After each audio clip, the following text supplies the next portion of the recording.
Three, two, one. Command has been given. Crank him up. Let's go. When I say I don't know, I don't know. Let's go, baby. Now, the morning drive. Buckle up, everybody. A little bit of this and a little bit of that. It's a game changer. I listen to you guys every single day on my way to work. Well, again, I'm not a doctor, nor do I play one on the radio. You guys are amazing. What are you doing over there? I'm going to the top. The morning drive. To the bat balls.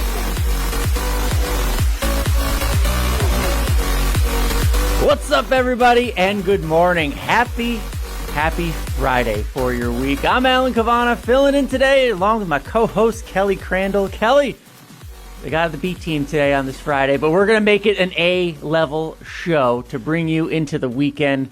How you doing? I'm good. Good morning, and gosh, I think we're all still catching our breath. Mike and Pete were smart. I think they knew my goodness. Yesterday was going to be another crazy day. Sammy was smart too.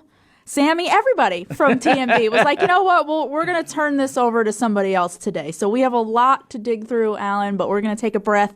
We've got 4 hours to talk about it all, but I'm good, buddy, and we'll get through it. It's all right. We're going to do it. It's a big weekend coming up, obviously, because the NASCAR world is heading to Bristol for the dirt surface. We got a big show coming up to preview it and talk all about it. Doug Rice from the Performance Racing Network will be calling Sunday's race for the Performance Racing Network on Easter on the Bristol Dirt Race. Also, one of the biggest names in dirt racing who will be joining the NASCAR Cup Series on Sunday for the first time.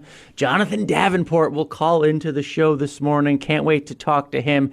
Kelly, I was making the comparison before that this is like having an F1 champion at COTA. This is the same level of talent on the dirt that we're going to have on Sunday at Bristol in the Cup Series, so I'm looking forward to that. Something of a ringer. You know, we've heard of the road course ringers before in the past. Jonathan Davenport joining Colleague Racing in the Cup Series. A dirt series ringer, that's what I would call him, is joining NASCAR, so I'm looking forward to that opportunity to get to talk with him, because I've never had the opportunity to talk with him, especially here on the channel on Sirius XM NASCAR Channel 90. But Kelly, what a Thursday.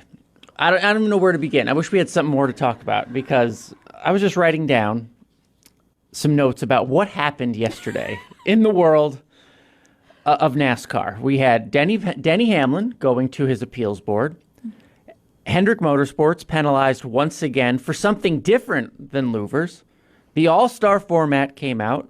NASCAR came out and said there will be changes to the penalty and appeals process. Did I miss anything, or what else? What else are we talking about? I think that's about it. The only thing we weren't expecting yesterday was the Hendrick Motorsports penalty. We knew Denny was going in front of the appeals board. We were all making bets and kind of trying to decide which way was it going to swing after the last two with Hendrick Motorsports and Colleague. We knew the All-Star race format was going to come out, and that I think we all had gotten an idea it was going to be pretty simple, so we're like, okay, we're not going to complicate it. We'll have something fun to talk about.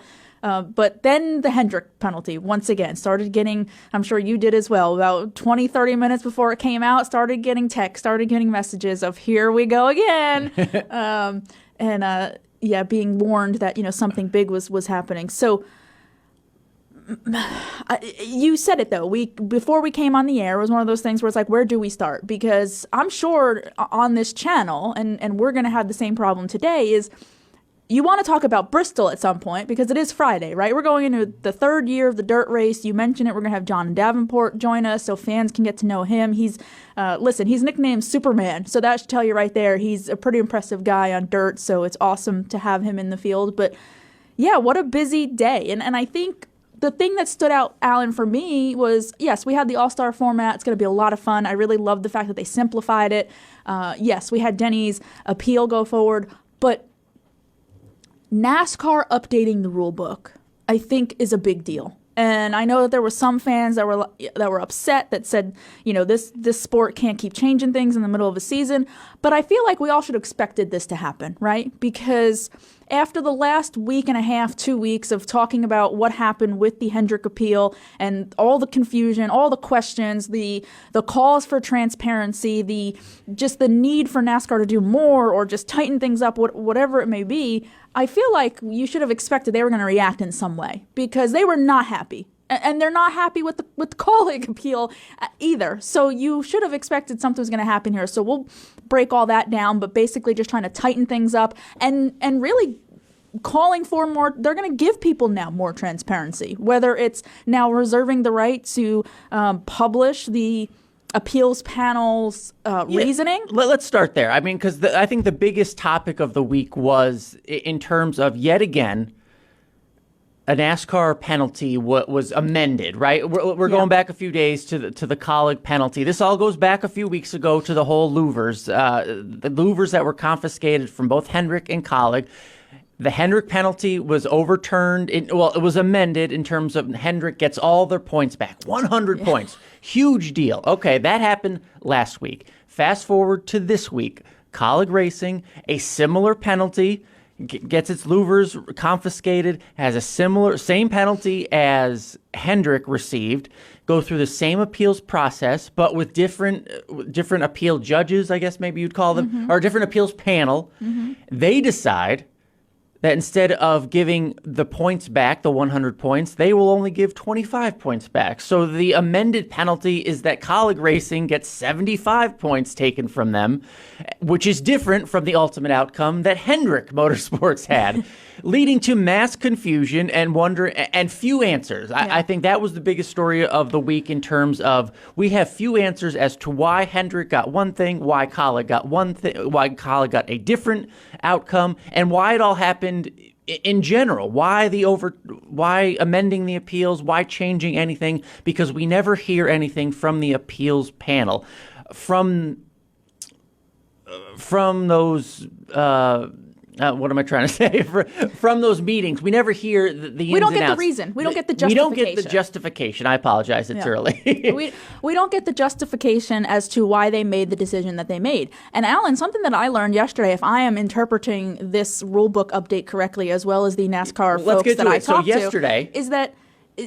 So they made this amendment to where now they can share the justification as to why the appeals panel came to its decision. Correct. So yesterday, in response to all our confusion, maybe, but and in response to amending these penalties, remember, NASCAR uses these penalties to keep the garage in check. So yesterday, NASCAR comes out and says they've made a change to the rule book that allows the appeals panel to make amends to the penalties, should they offer any, but you can't just wipe something out. If they dock Hendrick 100 points, you can't just say no more points penalty. You have to do it within the parameters of the rule book. So if NASCAR gives you a points penalty, there's a range there, right, for how bad it can be. It has to at least be something. You can't just erase it all together. Right. You can't erase it. You can increase it. You can decrease it, and there will be a chart. There is a chart in the rule book of what the range is of how far you can increase and decrease. But to avoid what happened with Hendrick Motorsports, you can't just completely wipe away all of the points and say, you know what, here's your points back. And NASCAR has put it in the rule book that NASCAR can now, and in some cases will, issue the reasoning for the change to the penalty. So this is the part that's really interesting, Yes. Alan. So this is what I was getting at when I was saying what I learned yesterday from my interpretation of this, as well as talking to some NASCAR folks for clarification, is that it sounds like we all in the past just assumed that we, the media, and we, the public, never got the justification, but maybe NASCAR did. It seems that's not the case. It seems even NASCAR did not get a justification. It was one of those things where the appeals panel made their decision, and that was their decision. So if I am correct in the conversations I had yesterday and in the way that I am interpreting this language update to the rule book, it's now forcing the appeals panel that you have to give a reasoning for why you made this decision. Now, there's nothing in there that says the appeals panel can't just turn around and say, well, I like their argument better than yours, but there has to be some reason, some justification as to why they amended, rescinded, increased, decreased, whatever decision that they made. They have to explain it. And NASCAR can take it further by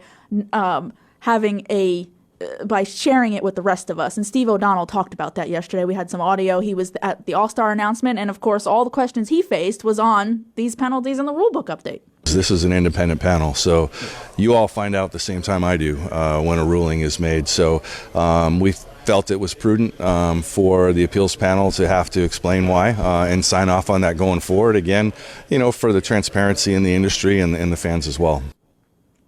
This is a huge change because it seems like there's always going to be penalties in sports, especially in NASCAR. But again, it seemed like the loudest biggest point coming out of the season or this week from media members, from talk radio, from the fans, is that the why. We don't know the why. Now we may in the future. That's a huge change. And don't you think that's important? Absolutely. Because again, we're talking about the key there, and Steve said it, is the word is transparency. NASCAR gets accused of hiding something. The panel gets accused of being in the pocket of whichever team. We, the media, get accused of not, explaining things fully and not saying what's really going on. Well, that's because we didn't have these answers in the past, and now we will, or we should. According to this language update, is that NASCAR is going to get an explanation of why the panel ruled for or against them, and then we all get to hear it as well and share it with everybody. So I don't see why this is a bad thing. I think transparency and understanding what is going on with these rules and these decisions is an absolute must, and I'm glad that it's finally happened. So I hate the fact that it's come after weeks of all of us sitting here and, confusion over the panel, and we've had all these big penalties and all of this conversation around Hendrick got one thing and Cawley got another. But you know what? We got through it, and I think something good is coming out of this because, again, I don't see how transparency can be a bad thing. I don't see how all of us being explained what happened and what went on can be a bad thing. You were there to talk with Steve O'Donnell last night. That was a presser, if you will, to announce the racing aspect of the All-Star race and the format, which we'll get to. But again, you said all the questions, or a lot of the questions, were about these penalties. Did he seem like it was a good thing to get this understanding out there and amend these rules? Well, yeah. And again, to Steve's credit, I think he understood, yes, he was there as part of the All-Star announcement, but all the questions in our media scrum were about, obviously, the rule book update because they had announced that at the same time last night on Race Hub on Fox Sports. So to Steve's credit, he answered all those questions. And yes, again, he kept saying it's about transparency. It's about people understanding. It's about, we NASCAR can't control what the panel rules, whether it's for or against us, but we can tighten up things on what they can rule on, right? We can clean up the rule book on, taking out the gray areas of the and/ors, the points and/or fines, and we can tighten it up and say it's going to be points and fine, or it's going to be a fine, whatever it may be. So to his credit, he answered those questions. And again, it was about we're going to try to be as transparent. We have to clean things up. That even includes, they're going to go back to how it was old school, so to speak. We're going to show off parts at the racetrack, right? I like that. Because, in Steve's word, they got away from doing that because they didn't want to embarrass race teams, right? And I understood that. You don't want to put stuff out there and then make teams have to answer questions and, look at what they were doing with this. But you know what? We're now at a point where this is supposed to be a spec car, and this is supposed to be all the same parts and pieces. So if somebody gets in trouble, it's for something that they're really not supposed to be doing. So Steve said starting this week, not with the Hendrick stuff, not with the Cawley stuff that already happened, but starting this week in Bristol going forward, that they will go back to having those pieces available if people want to see them. So again, I like this transparency. And that was one of my questions, though, to Steve, is why go back to that? Why is it important, once again, to show people what is going on? And what do you say? What do you say, David? Do we have that audio? Not that piece yet. Not that one? Okay. So again, I think that I can't say it enough, transparency. Everybody says we need to know what's going on. Why aren't we showing off these parts? Why I don't understand this piece. I don't understand technology. NASCAR used to do that. When I came into the sport, and I'm sure you were the same way. Our media colleagues used to say all the time, you could walk up in the hauler, or there was a table outside the hauler, and it was show and tell. It was every team could go look at it. And it was if you got caught with an illegal piece, you could go. It was on display for everybody. You could go take a picture of it. You can go look at it. You can go see what other teams were working on to maybe see what you should take off your car and maybe see what you should not be doing and what's a little bridge too far. But yeah, NASCAR got away from that. Yeah.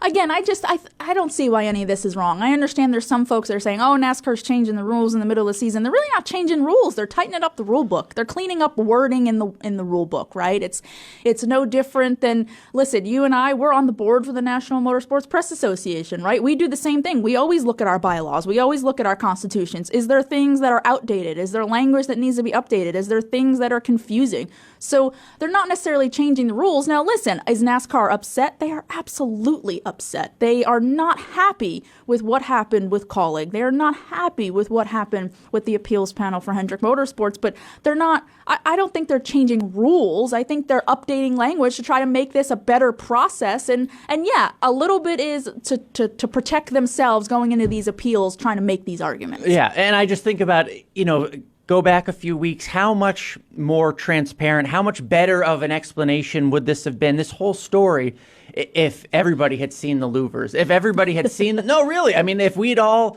there's a lot of smart people in the NASCAR media corps. There's a lot of smart engineers who could, and team people who could take a look at these things and then maybe explain it to us a little better. And then, we are that voice that kind of carries it over to, when you write your articles and when we talk about it in videos and we talk about it here on the channel, any more understanding, every bit of understanding is better for the fan and ultimately the entire sport if we all fully understand what happened. And I think the groundswell of reaction from not fully, truly understanding what exactly went on from the Hendrick penalties, from the Kaulig penalties, and what exactly was wrong, and what exactly the team did or didn't do. We still have so many of those questions, but hopefully going forward, that will all change. And Kelly, let me just give you an idea of how fast the news was coming out yesterday in terms of Denny Hamlin's appeal goes through, it gets denied. He starts doing an emergency podcast to explain his side.